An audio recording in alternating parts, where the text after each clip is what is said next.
장 12절에서 14절까지의 말씀을 중심으로 베드로의 마지막 순종과 같은 제목으로 함께 말씀의 은혜를 나누시겠습니다. 보통 우리가 예수님에 대해서 잘 알아야 됩니다. 반면에 또 하나님이 쓰시는 아브라함, 또 모세, 엘리야, 다윗 등등, 오늘 이 베드로, 바울, 우리가 이들에 대해서 안다는 것은 굉장히 중요합니다. 자, 왜 그럴까요?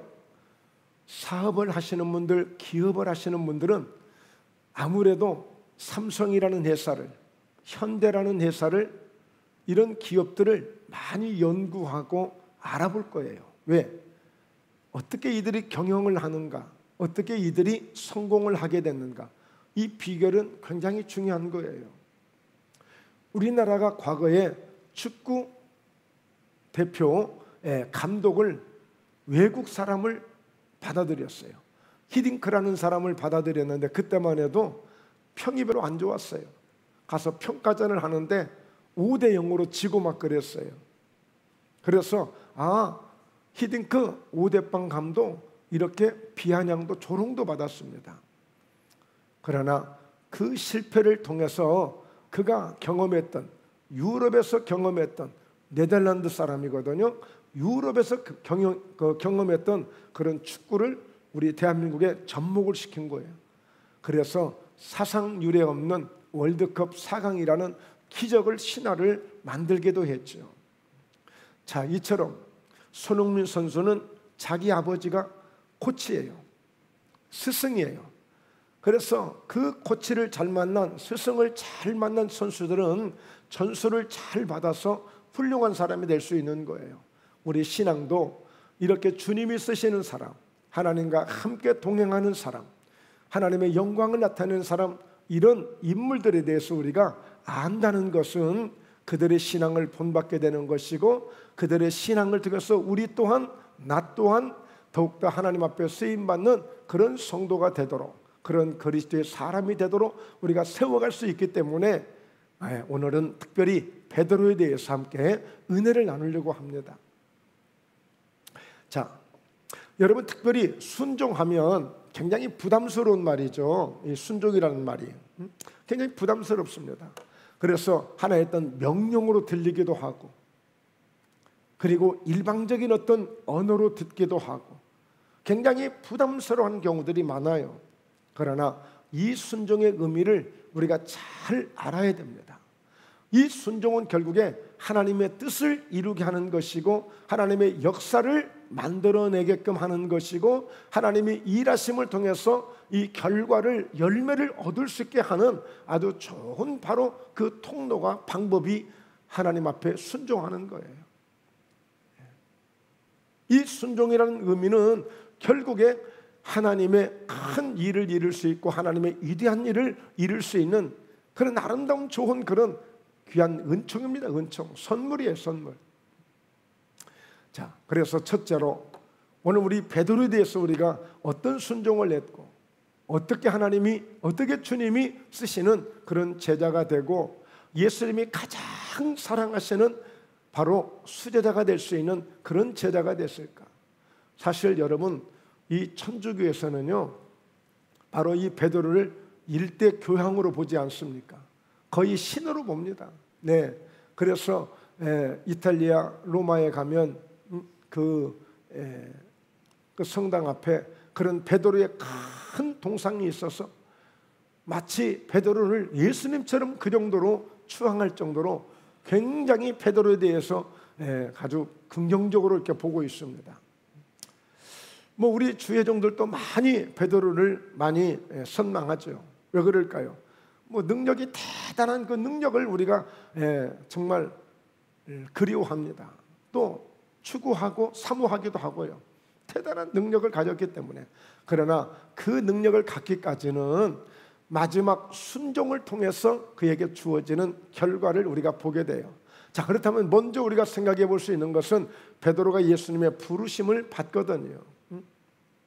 여러분, 이미 요한복음 15장 6절에도 내가 너희를 택 택하지 아니하면 내 앞에 올 자가 없다고 그랬어요.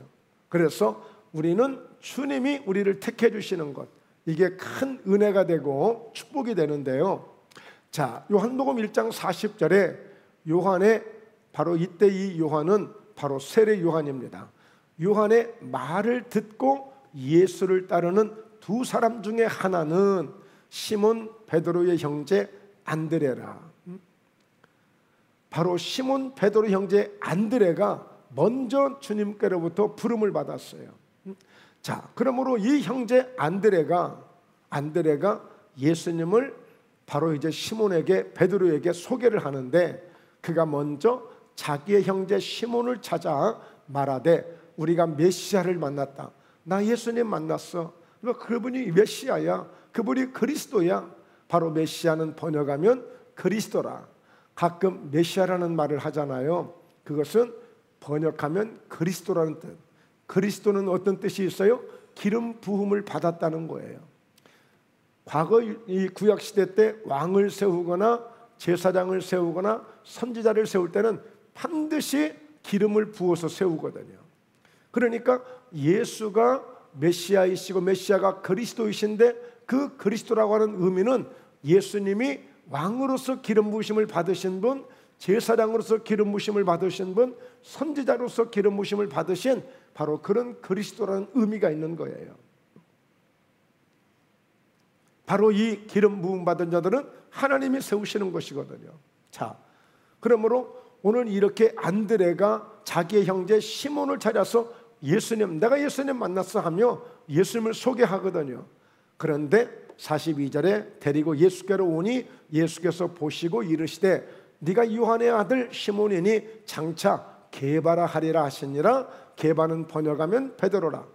그러니까 예수님은 시몬을 보시자마자 장차 네 이름을 베드로라 할 거야. 이제 앞으로 반석이라는 그 이름을 네가 얻게 될 거야. 예수님은 말씀하는데 시몬 베드로는 시큰둥해서 전혀 반응하지 않아요. 반응하지 않습니다. 자, 그런데 결정적으로 베드로는 어부였거든요. 바닷가에서 고기를 잡고 바로 그물을 손질하고 있었어요. 밤새도록 수고했는데 한 마리를 잡지 못하고 지금 그물을 손질하고 있는 중이에요. 근데 그 중에 그 찰나에 예수님이 오신 거예요. 예수님이 시몬에게 오르시더니 말씀을 쫙 전하시고 나서 말씀을 마치시고 시몬에게 이르시되 깊은 데로 가서 그물을 내려 고기를 잡으라 라고 말씀하는 거예요. 자, 보세요. 고기는 저녁 때 그물을 바닷가에 나가서 그물을 치고 그 밤중에 새벽에 그물을 걷어서 오는 거예요. 그런데 이미 그 그물을 다 건져왔어요 이제. 그런데 그물을, 고기를 하나도 잡지 못한 거예요. 그 찰나에 오셔서 말씀을 전하시고 그물을 내려 고기를 잡아라. 어디로 가서? 깊은 데로 가서. 말이 안 되는 말씀을 지금 하신 거예요. 자, 그런데 시몬이 대답합니다. 선생님, 우리들이 밤이 새도록 수고를 했습니다. 그러나 잡은 것이 없지만은 말씀에 의지하여 내가 그물을 내리겠습니다 라고 고백하는 거예요. 내가 말씀에 의지해서 예수님 그렇게 말씀하시니까 내가 한번 순종해 보겠습니다. 이런 의미예요. 이런 의미. 여러분, 이렇게 말씀에 의지한다는 것, 말씀에 순종한다는 것은 굉장한 결단이거든요. 예수님, 나 사실 그렇게 마음에 안 들거든요. 나 지난밤에 논 거 아니에요. 열심히 일했어요. 최선을 다해서 그물을 내렸어요. 그런데 고기를 못 잡았어요. 그런데 이 대낮에, 이 대명천지에 그물을 내리라고요? 그 밤중에 그 고기 잡을 시간에도 못 잡았는데 지금 그물 내린다고 고기 잡겠어요? 이렇게 예수님한테 대꾸할 수도 있어요. 그런데 아무 말 하지 않고, 근데 무슨 말만 했어요? 말씀에 의지해서 깊은 곳에 내려가서 그물을 내려 고기를 잡으라고 말씀하시니까 가서 그물을 내려보겠습니다. 그리고 가서 그물을 내리는 거 이제. 근데 어떤 일이 벌어졌어요? 그렇게 하니 고기를 잡은 것이 심히 많아 그물이 찢어지는지라. 이 광경을 보고 할렐루야 좋은 것이 아니라 무서워서 놀라서 다 나자빠져요. 심지어는 그 옆에 있던 도와주던 동료들도 함께 다 놀래버립니다. 다 놀래요. 세상에 한 번도 경험하지 못한 일이 일어난 거예요. 그물이 찢어질 정도로. 계속 읽어보면 배가 물속에 잠겨버려요. 너무 많아서, 고기가 너무 많아서 물속에 잠깁니다. 그래서 결국에 시몬은 이때에 베드로가 되어진다고 그랬죠. 바로 예수님을 제대로 만나게 된 거예요. 그래서 11절에 그들이 배들을 육지에 대고 모든 것을 버려두고 이제 예수님을 따릅니다. 드디어 시몬 베드로는 바로 이제 예수님을 따르는 순종의 첫 걸음을 내딛게 된 거예요. 순종의 길을 가게 된 거예요. 예수님을 배도 버리고 그물도 버려둔 것은 모든 생업을 다 이제 던져버린 거예요. 이제 예수님께 올인하고 예수님을 따라가는 것입니다. 바로 베드로가 이렇게 순종의 길을 시작하게 된 거예요. 자, 그래서 두 번째, 이제 그렇다면 그 베드로의 믿음은 어떤 믿음이냐, 어떻게 또 충성을 했느냐, 이 과정을 한번 살펴보겠습니다. 마태복음 16장 15절에 보면 이르시되 너희는 나를 누구라 하느냐. 무슨 일이 있었느냐면 가이사랴 필립보라고 하는 지역을 갔는데 사람들이 예수님께 많이 나오는 거예요. 근데 예수님이 보니까 궁금한 게 있어. 뭐가 궁금할까? 도대체 사람들이 나를 어떻게 보느냐? 나를 어떻게 말하더냐? 궁금한 거예요. 그랬더니 제자들이 말합니다. 어떤 사람들은 선지자 같다고 그러고, 어떤 사람은 능력이 많으니까 엘리야 같다고 그러고, 어떤 사람은 막 회개시키고 막 말씀을 할 때 막 마음에 찔림을 받고 하니까 세례 요한 같다고도 하고, 어떤 사람들은 선지자 중에 한 사람 같습니다 라고 이렇게 이야기들 하던데요, 각각 느끼고 본 대로 사람들이 전부 예수님에 대해서 이렇게 평가를 하고 있어요. 이때 예수님이 그러면 너희는, 제자들을 향해서 너희는 나를 누구라 하느냐 이렇게 묻는 거예요.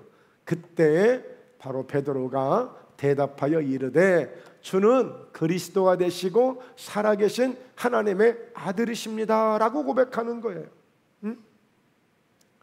여러분, 그리스도가 어떤 의미인 줄 아시죠? 바로 주님은 그냥 우리와 똑같은 사람이 아니라 하나님이 특별히 왕으로서, 제사장으로서, 선지자로서 기름 부으심을 허락하신 메시아요, 그리스도요, 이렇게 베드로가 정확하게 고백을 하는 거예요. 정확하게.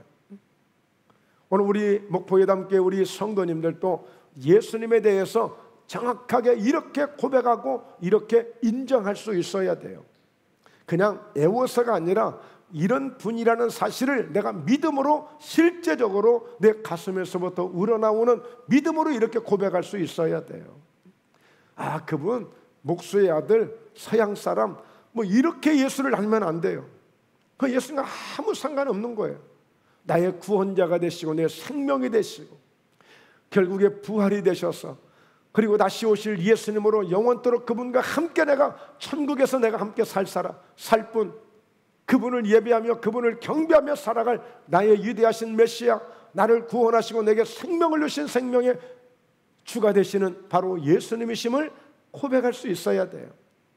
자, 그랬더니 예수님이 시몬 베드로에게 대답을 하십니다.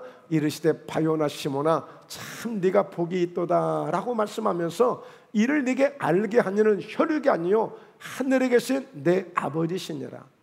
그러니까 여러분, 우리가 예수님을 나의 구주로 고백하고 내 생명의 주로 믿고 고백할 수 있다는 것은 그냥 누구한테 말 들어서 할 수 있는 말이 아니에요.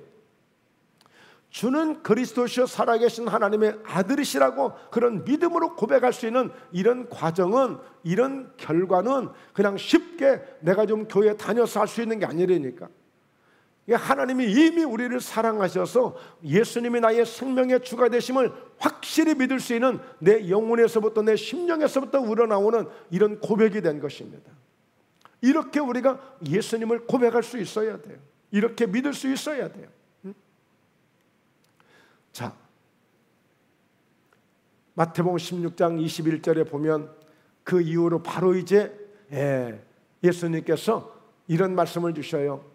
내가 이제 예루살렘에 장차 올라가게 될 것인데, 그러면 장로들과 대제사장들과 서기관들에게 많은 내가 고난을 받게 될 것이다. 앞으로 있을 일을 지금 말씀하시는 거예요. 그러면서 내가 죽임을 당하게 될 것이고, 그러나 내가 다시 제3일에 살아나야 할 것을 제자들에게 비로소 이제 말씀하시기 시작했어요. 그랬더니 어떤 반응이 있었느냐? 이때에 베드로가 예수님을 붙들고 항변을 하는 거예요. 예수님을 붙들고, 예수님 도대체 무슨 말씀이에요? 아니 왜 이런 말씀을 지금 하고 계셔요? 이러시면 안 되죠. 뭐가 이렇게 고난을 받고 왜 죽으시고, 아니 이런 말씀을 왜 하십니까? 하고 항변을 하면서 예수님 그리 마시옵소서, 이런 말씀은 하지 마세요, 이렇게 말씀하는 거예요. 절대 이 일이 예수님에게 일어나지 않을 겁니다. 우리가 버젓이 있는데. 자, 그러면서 보세요. 예수께서 돌이키시며 베드로에게 이르시되 사탄아 내 뒤로 물러가라, 너는 나를 넘어지게 하는 자로다. 네가 하나님의 일을 생각하지 아니하고 도리어 사람의 일을 생각하는다 하시고. 물론 예수님은 깊은 영적인 의미로 시몬 베드로에게 말씀하셔서 앞으로 생각해 보세요. 예수님이 이런 고난을 받지 않으시면 우리의 구원이 이루어지지 않아요. 아쉽지만, 안타깝지만, 죄송하지만 예수님이 고난 받으시고 예수님이 죽으셔야 되는 거예요. 그런데 인간적으로 생각했을 때, 순수한 마음으로 생각했을 때 베드로는 이게 용납이 안 되는 거예요. 이해가 안 되는 거예요. 그러니까 여러분, 예수님은 비록 베드로에게 이런 말씀을 하셨지만 그러나 내심 베드로의 그 결단과 그 생각만큼은 가상한 거죠. 가상한 거예요. 여러분, 누군가가 우리 주변에서 어려움을 겪고 힘들 때 내가 정말 도와줄 수는 없지만, 빈말 같지만 그래도 힘을 내세요 하고, 그래도 좋은 일이 있을 겁니다, 그래도 정말 새 힘을 하나님이 주실 겁니다 하고, 그래도 빈말 같지만 말이라도 한마디 해주면 고마운 거 아니겠어요? 비록 시몬 베드로가 예수님의 장차 이루어질 깊은 영적인 진리는 갖지 못했지만 예수님을 향한 그 마음만큼은 가상하다 이거예요.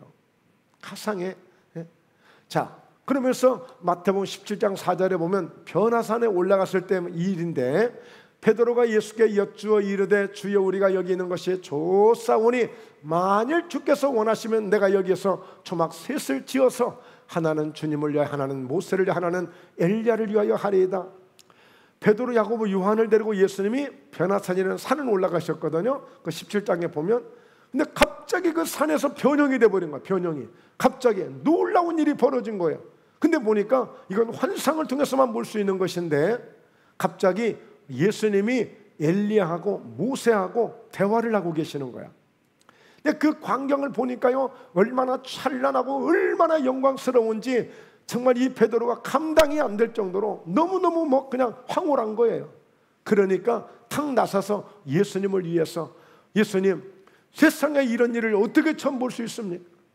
그러니 아예 여기서 초막셋을 지어놓고 이 영광 가운데 이런 아름다운 이런 놀라운 찬란한 이 영광 속에 있었으면 좋겠습니다 하고 베드로가 나서서 초막셋을 지어드리겠다는 거예요. 그런데 여러분 보세요. 예수님은 결코 이곳에서 편하게 있고 싶어서, 평안하게 있고 싶어서 이 광경을 보여주신 게 아니라 예수님이 누구인가를 이 베드로, 야고보, 요한에게 보여주신 거예요. 너희들, 내가 이런 사람이야, 내가 이런 인물이야, 내가 이런 예수야 라고 하면서 그들이 어떻게 복음을 전해야 되고 어떻게 그들이 사명을 감당해야 되는가 오늘 확실하게 보여주는 이런 은혜인데, 이 베드로는 아직까지도 예수님의 제자라고는 하지만 육신적인 생각을 많이 하고 있는 거예요. 그러나 여러분, 적극적이잖아요. 이렇게 정말 주님을 위해서 무언가라도 해드리려고 하는 이 아름다운 이 믿음을 보면 참 가상하지 않습니까? 어려운 중에라도 정말 성도들이 교회를 생각하고, 때로는 어쩔 때는 주의 종을 염려도 해주고, 또 함께 또 교우들을 함께 염려도 해주고 또 기도하시는 그런 성도들을 보면 정말 고맙고 감사한 마음이 들죠. 네, 그런 것입니다. 마태복음 18장 21절에 보면 예수님께서 한 번은 용서라는 이런 주제로 말씀을 하셔요. 어떤 사람이 죄를 범하였거든 그가 와서 회개할 때, 잘못을 뉘우칠 때, 그때는 바로 2사람 이상이 증인이 되게끔 하고, 그리고 와서 대중 앞에서 진심으로 그 잘못을 뉘우치게 하고, 그러면 그때 그 잘못을 용납해 주라, 이런 말씀을 해요. 그랬더니 예수님이 뭐라고 말씀하시냐면, 베드로가 이제 궁금해서 묻는 거예요. 그러면 예수님, 우리 주의 형제가 내게 죄를 범하면 몇 번이나 용서해 주면 좋겠습니까? 7번까지 해주면 되겠어요? 이렇게 묻는 거예요. 그랬더니 예수께서 이르시되 너에게 이르노니 7번뿐 아니라 7번을 70번까지라도 할지니라. 그러니까 여러분 잘 이해하셔야 돼요. 우리 예수 믿는 사람들은요, 한 번 원수가 치면 철천지 원수가 되는 경우들이 많아요. 차라리 세상 사람들은 가서 포장마차에 가서 소주라도 한잔하고 뭐 막걸리라도 한잔해서 뭐 푼다고는 해요. 그런데 우리 예수 믿는 사람들은 잘 못 풀어요. 희한하죠? 신기하죠? 바로 하나님과 원수했던 우리를 십자가에서 예수님이 그 십자가에서 죽음을 겪으시면서 가지 우리를 위해서 용서해 주시고 죄를 사해 주시고 구원의 은총을 주셨는데 말이죠. 그러니까 여러분, 예수님은 용서를 하되 7번 아니라 7번씩 7번을 70번까지라도. 그럼 몇 번이에요? 490번 아닙니까? 490번을 용서해 주면 용서 안 될 일이 뭐가 있겠어요? 490번을 와서 잘못했다고 하거든 490번이라도 용서해 주라는 거예요. 그러면 그 안에 새 사람 되겠죠. 그 안에 뭔가 변화가 되겠죠. 그러지 않겠습니까? 자, 이렇게 오늘 이 시몬 베드로는 예수님의 일거수일투족, 그 하나하나에 이런 관심을 갖고 예수님에게 이렇게 나오는 그 베드로의 그 믿음, 그의 충성된 그 모습을 우리가 발견할 수가 있고요. 자, 또 이 말씀을 한번 보면요, 마태복음 19장 27절에 이에 베드로가 대답하여 이르되 보소서, 우리가 모든 것을 버리고 주를 따라 싸운데 그런즉 우리가 무엇을 얻으리까? 어떤 청년이 와서, 돈 있는 청년이 와서 어떻게 하면 영생을 얻겠습니까? 어떻게 하면 구원을 얻겠습니까? 야, 네 재산 다 팔아서 가난한 자에게 주고 그렇게 해. 고민하는 거예요. 그걸 못하는 거예요. 그랬더니 베드로가 또 묻는 거예요. 예수님, 모든 것을 우리는 버리고 주를 따라 싸운데 배도 버리고 그물도 버리고 그리고 주님 앞에 따라서, 그러면 우리는 도대체 무엇을 얻겠습니까? 무엇을 얻겠습니까? 궁금했던 거예요. 자, 예수께서 이르시되 내가 진실로 너희에게 이르노니 세상이 새롭게 되어 인자가 자기 영광의 보좌에 앉을 때 나를 따르는 너희도 12보좌에 앉아 이스라엘 12지파를 심판하리라. 할렐루야, 할렐루야. 여러분, 모든 것을 버리고 예수님을 따르는 그 제자들에게 장차 다시 오실 예수님 영광의 보좌를 딱 이제 휘어잡으시고, 그래서 그들을 함께 12보좌에 앉게 해서 12지파 모든 민족을, 모든 백성들을 심판하게 되는 바로 이런 자리에 있게 하겠다는 거예요.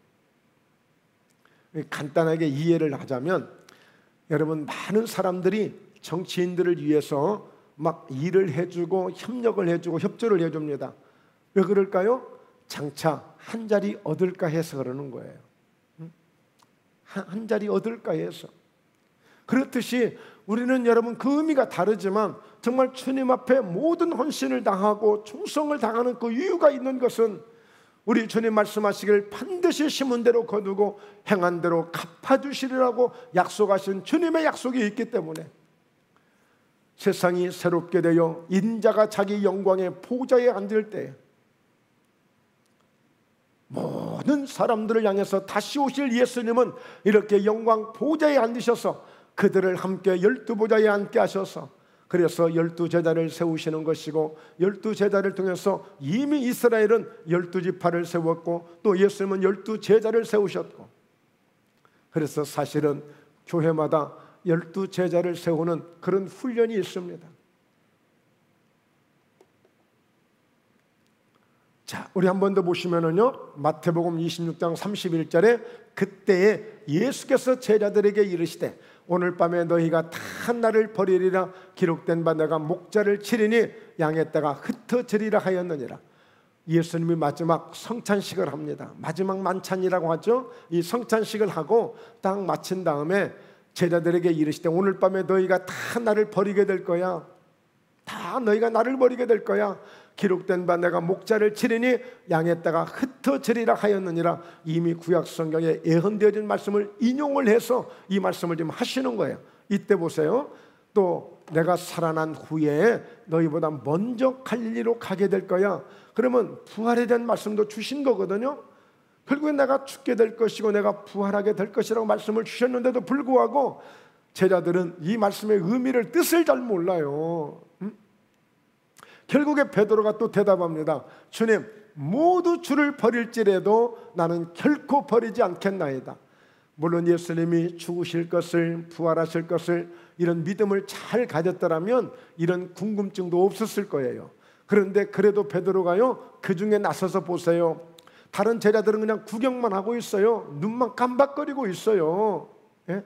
그런데 그나마 베드로라도 이렇게 나서서 모든 사람이 주님을 버릴지라도 나는 결코 주님을 버리지 않을 것입니다. 가상하죠? 예쁘죠? 네. 여러분, 나중에 가서 버릴지라도 지금 얼마나 그래도 말이라도 고맙습니까? 얼마나 말이라도 고마워요. 34절에 보세요. 예수께서 이르시되 내가 진실로 내게 이르노니 오늘 밤 닭 울기 전에 네가 3번 나를 부인하리라. 예수님 다 알고 계시잖아요. 그런데도 와서 예수님, 모든 사람이 주를 버릴지라 나는 주를 버리지 않겠습니다. 답답하기도 하고 한편으로는 속에서 웃음이 나기도 하고 참으로 짠하기도 하고 불쌍하기도 하고요. 여러분, 우리가 예수 믿으면서요 충성한다고는 하지만 내가 믿음이 좋은 것 같지만 베드로 같은 모습을 가지고 있는 거예요. 그런 경우들이 너무너무 많아요. 너무너무 많아요. 35절에 보세요. 베드로가 이르되 내가 주와 함께 죽을지언정 주를 결코 부인하지 않겠나이다 하고 모든 제자도 이제 그와 같이 말하는데 결국에 예수님을 부인하죠. 그러면서 이제 보세요.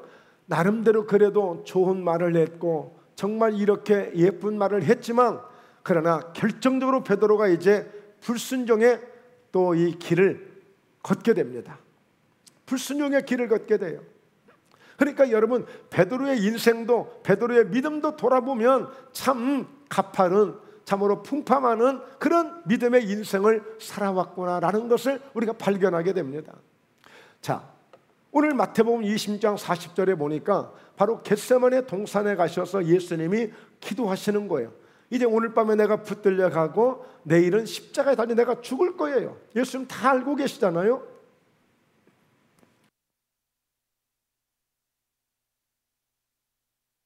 네, 그런 가운데 제자들에게 오사 기도를 하셨는데 제자들에게 오사 그 자는 것을 보시고 베드로에게 말씀하시되 너희가 나와 함께 1시간도 이렇게 깨일 수 없더냐. 지금 예수님은 땀방울이 뚝뚝 떨어져 피같이 되어질 정도의 그 겟세마네 기도를 간절하게 기도를 하고 있는데 이 제자들이 쿨쿨 자고 있는 거예요. 그러니까 여러분, 결정적으로 베드로가 이제 실패하거든요. 무너지거든요. 그건 뭐냐면 바로 예수님과 함께 기도하지 못한, 분명히 예수님이 나와 함께 깨어 있자고 그랬거든요. 예수님이 얼마나 힘드시면 내가 정말 고민되어서 죽게 된 것이라고, 죽을 것 같다는 이런 고백을 했습니다. 예수님도. 그런데 이 베드로가 쿨쿨 잠이나 자고 있는 거예요. 너희가 1시간도 이렇게 깨어 있을 수 없더냐. 결국에 기도하지 못해서, 기도에 순종하지 못해서 결국에 베드로가 실패한다고 볼 수 있습니다. 41절 보세요. 시험에 들지 않게 깨어 기도하라. 마음에는 온유로되 육신이 약하도다 하시고. 그러니까 여러분, 우리가 신앙생활 하면서 우리 인생을 살아가면서 시험들 일이 있어요. 마음이 상하고 마음이 아플 수 있는 거예요. 근데 결국에 보면 우리가 이 기도가 제대로 되지 못한 거예요. 기도가 성공되지 못한 거예요. 이 말씀은 예수님도 십자가를 앞두시고 할 수만 있으면 아버지 이 잔을 지나가게 하시면 안 되겠습니까? 예수님도 십자가가 너무너무 부담스러운 거예요. 얼마나 부담스럽냐면 내가 고민되어 죽게 생겼습니다라고 고백할 정도예요. 그런데 결국에 예수님은 3번을 기도하세요. 3번을. 아버지여 할 수만 있거든 이 잔을 내게서 지나가게 하옵소서 하면서 간절히 기도를 3번을 하셔. 3번을. 그래서 결국에 그 3번을 통해서 이 시험을 이기신 것입니다. 그러므로 너희가 시험에 들지 않게 깨어 기도할 수 없더냐? 자, 다시 말씀드리면 1시간도 이렇게 깨어 있을 수 없더냐?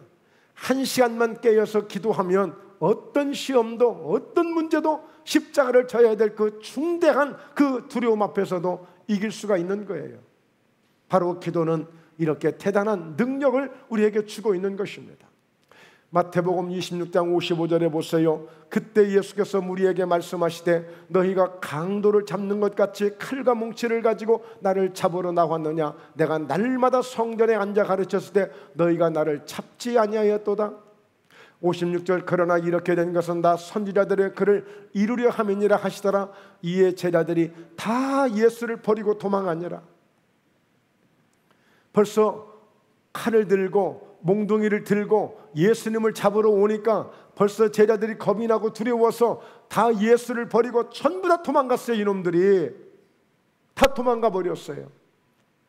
아니 조금 전까지만 해도 모든 사람이 주를 버릴지라도 나는 결코 주님을 여러분 이거는 불순종을 넘어서 이거는 정말 너무너무 정말 잘못한 것들입니다. 이게 베드로의 모습이고 제자들의 모습이었어요. 정말 예수님의 그때 마음이 어떠겠어요? 우리가 인간적으로 좀 이것을 생각해 보자면 우리 생각이 마음이 좀 어떠겠어요? 견딜 수 있겠습니까? 쉽지 않은 일입니다.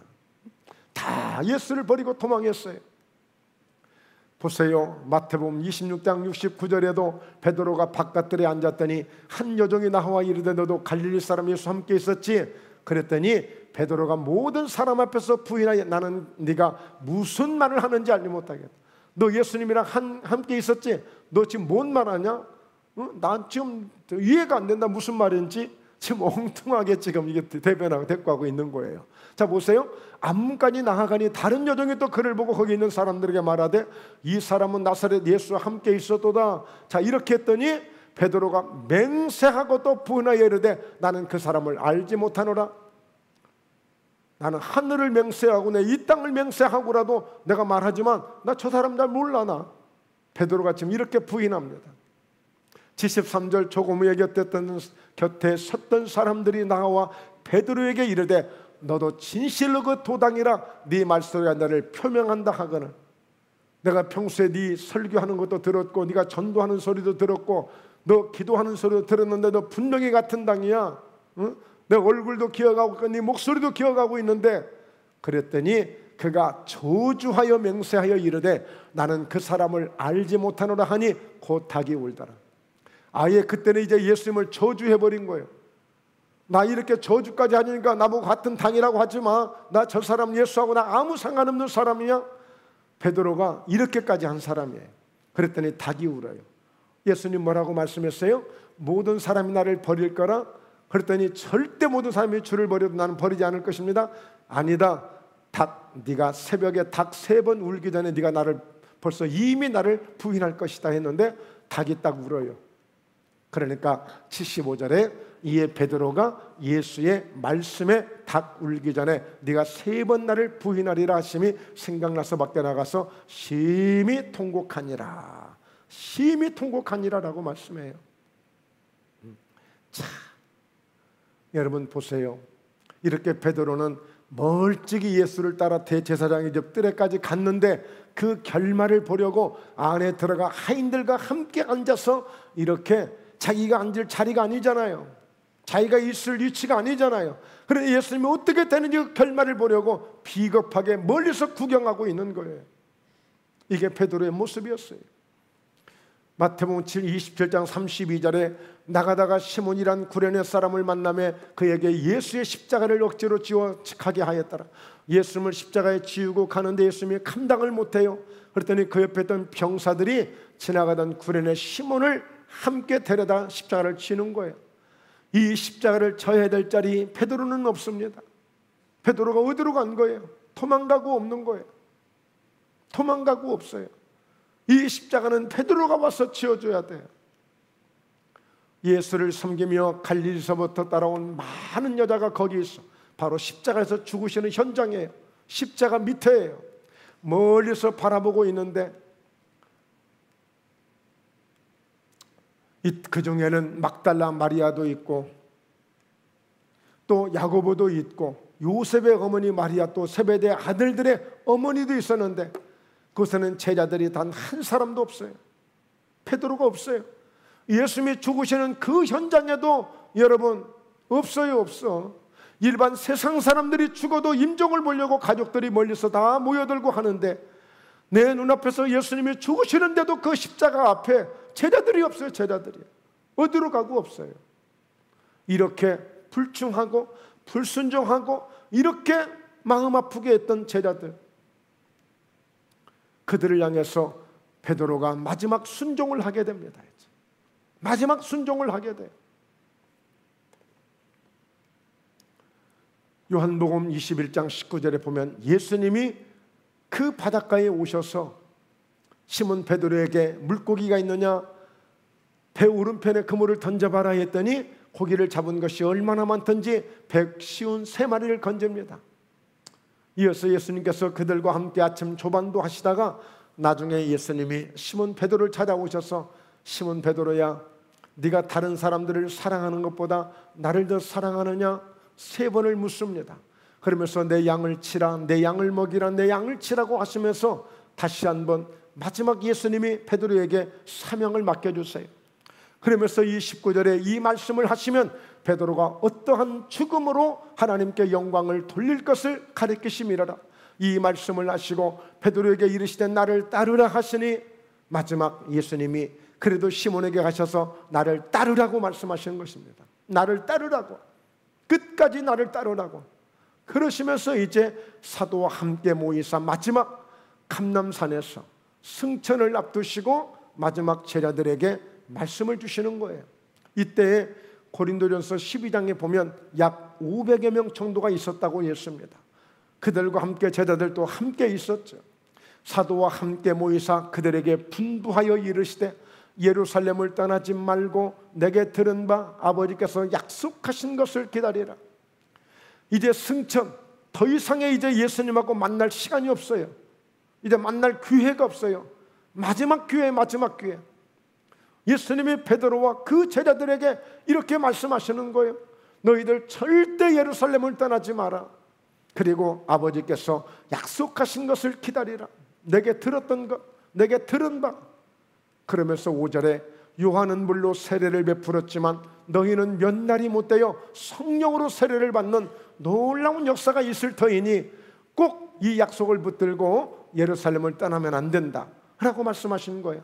그러면서 오늘 저희들이 오늘 본문 말씀으로 읽었던 이 말씀의 내용인 것입니다. 오늘 이렇게 들어가 그들이 유하는 다락방으로 올라가니 베드로와 12 제자들이 함께 다 모여 있는 거예요.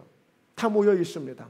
그러면서 14절에 여자들과 예수의 어머니 마리아와 예수의 아우들과 더불어 마음을 같이하여 오로지 기도에 힘을 쓰기 시작합니다. 그러니까 여러분, 베드로의 마지막 순종은 예루살렘을 떠나지 말라, 내게서 들은 바 아버지께서 약속하신 것을 주실 때는 그것을 기다리라 라고 했던 그 말씀을 부여잡고 그 말씀에 순종하고, 그리고 이 예루살렘 가운데 제자들과 함께 마가의 다락방에 모여서 오로지 기도에 힘을 쓰는 이 순종을 마지막 지금 감당하고 있습니다. 여러분, 혹시라도 정말 이제는 마지막이다, 이제는 정말 끝났다, 이제는 어쩌면 기회가 다시는 오지 않을 것이다 라고 생각하고 그런 마음으로 기도를 해보신 적이 있습니까? 저는 그런 기도를 해보았습니다. 정말 이제는 마지막이다. 여러분, 마지막 순종할 수 있는 기회, 마지막 말씀을 붙들 수 있는 기회, 마지막 기회다고 여기고 기도할 수 있는 이 기회, 이것은 정말 하나님이 주신, 신이 내려주신 하나의 은총이에요. 은총.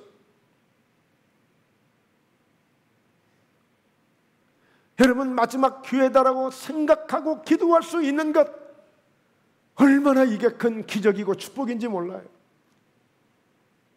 마지막 기회를 우리에게 주지 않는다면 그냥 우리는 그냥 그대로 끝나고 마는 거예요. 그런데 내 인생에, 내 삶에 이것이 어쩌면 내 마지막이다 싶을 정도의 마지막 기회다. 여러분, 운동선수들을 보면 특히 씨름 선수, 레슬링 선수, 유도 선수들, 그 사람들은, 유도 선수들, 그 다음에 레슬링 선수들, 이 사람들은 3분, 5분 시간을 딱 정해놓고 합니다. 그런데 이기는 사람은 이기는 사람인데도 그 시간이 지나가야 되지만 지고 있는 거야. 지고 있어. 그런데 시간은 5초밖에 남지 않았어요. 10초밖에 남지 않았어요. 마지막 공격할 수 있는 그 기회가 한 번만 오기를 기다리는데, 그래서 한 번만 업어치기를 한다든지 한 번만 저 상대편을 쓰러뜨린다면 내가 이길 수가 있는데, 찰칵찰칵 시간은 가는데 붙잡아도 미끄러지고 붙잡아도 미끄러지고, 시간은 10초에서 5초로 정말 오지 않는 그 마지막 그 시간을 보고 있는 가족들, 응원하는 사람들, 정말 손에 땀을 쥐고 그 본인은 정말 마지막 기회가 오기를 그렇게도 힘쓰고 애쓰는데 오지 않을 때 그 아쉬움은 말로 표현이 안 됩니다. 말로 표현이 안 돼. 내 인생 속에 오늘 분명히 예수님께서도 상한 갈대를 꺾지 아니하시고 꺼져가는 심지의 불을 끄지 않으신다고 말씀했는데, 오늘 이 시몬 베드로에게 마지막 순종할 수 있는 이 기회가, 말씀을 순종하고 말씀을 붙들고 마지막 기도할 수 있는 이 마지막 기회가 주어졌다는 것은 우리 하나님께서 이 시몬 베드로를 얼마나 사랑하시고 얼마나 축복하셨는가를 우리는 다시 한번 상기할 수 있습니다. 여러분, 정말 우리에게 주어지는 많은 기회가 있지만 어쩌면 마지막 기회가 우리에게 단 한 번밖에 없을지 모릅니다. 우리가 이런 심정을 가지고 기도한다면, 이런 심정을 가지고 하나님 앞에 나간다면 어떤 상황에서도 오늘 어떤 문제가 있을지라도 하나님의 놀라운 은혜를 경험할 수 있는 그런 기회가 오기도 합니다. 저희 목포예담교회도 끊임없이 이렇게 기도합니다. 하나님, 한 번만 더 기회를 주세요. 더 많은 영혼들을 전도할 수 있도록, 더 많은 영혼들을 감당할 수 있는 그런 사역의 지경을 더욱더 축복해달라. 사실 제가 목포예담교회에 올 수 있었던 것도 이런 마지막이다 싶을 정도의 이런 마지막 기도를 드리고 온 것입니다. 하나님, 한 번만 기회를 주세요. 하나님, 한 번만 기회를 주세요 하고 정말 마지막 기회다 싶을 정도의 그런 간절한 기도를 드리고 오게 됐습니다. 다시 한번 정말 목포예담교회에 필요한 것이 있다면 오늘 베드로에게 마지막 기회가 주어진 것처럼 우리 모두도 마지막 기회다 생각하고 이 기회를 붙들고 함께 기도할 때 이 베드로에게 이제 이 강력한 역사가 나타나기 시작하는 거예요. 이제 성령의 불이 임합니다. 성령의 능력이 임합니다. 감당할 수 없을 정도의 모든 사람들이 정말 감히 흉내도 낼 수 없을 정도의 그런 엄청난 역사가 베드로에게 일어나는 거예요. 이 마지막 기회를 놓치지 마시고 우리에게도 기도할 수 있을 때 기도하고, 전도할 수 있을 때 전도하고, 감사할 수 있을 때 감사하고, 우리가 정말 예배 잘 드릴 때 예배 잘 드리는 이 기회 놓치면 안 되십니다. 딱 붙으셔야 됩니다. 우리 모두 결국에 오늘 베드로가 어떤 인물이었습니까? 넘어지고 자빠지고 실수하고 아주 엉망진창이었습니다. 그러나 결국에 하나님이 마지막 기회를 주시면서 그가 다시 위대한 인물로 정말 주님의 빈자리를 채우고 수많은 영혼을 감당할 수 있는 3,000명, 5,000명이 돌아올 수 있는 그런 역사로, 그런 인물로 써주시는 것을 보세요. 하나님 멋지시 않습니까? 오늘 우리에게도 정말 다시 한번 마지막 기회라는 이 소중한 이 순종을 감당할 때, 이 순종의 의미는 단지 목사님에게 순종해야 된다, 어른들에게 순종해, 이런 차원이 아닙니다. 하나님의 역사를 만들어갈 수 있는 순종이 되는 것입니다. 하나님이 지금도 살아계셔서 역사하심을 보여줄 수 있는 순종이 되는 것입니다. 이 순종에 우리 모두가 함께 참여하셔서 이 멋진 순종을 이루어가시는 하나님의 위대한 아름다운 열매들이 되시고 귀한 여러분들이 증인들이 되셔서 하나님의 축복 가운데 참으로 복된 인생 살아가시기를 주의 이름으로 축원합니다. 할렐루야. 네, 기도합니다. 하나님 아버지, 참으로 소중한 우리 인생 속에 이렇게 하나님의 은혜가, 오늘 주님의 은혜가 충만하심을 감사합니다.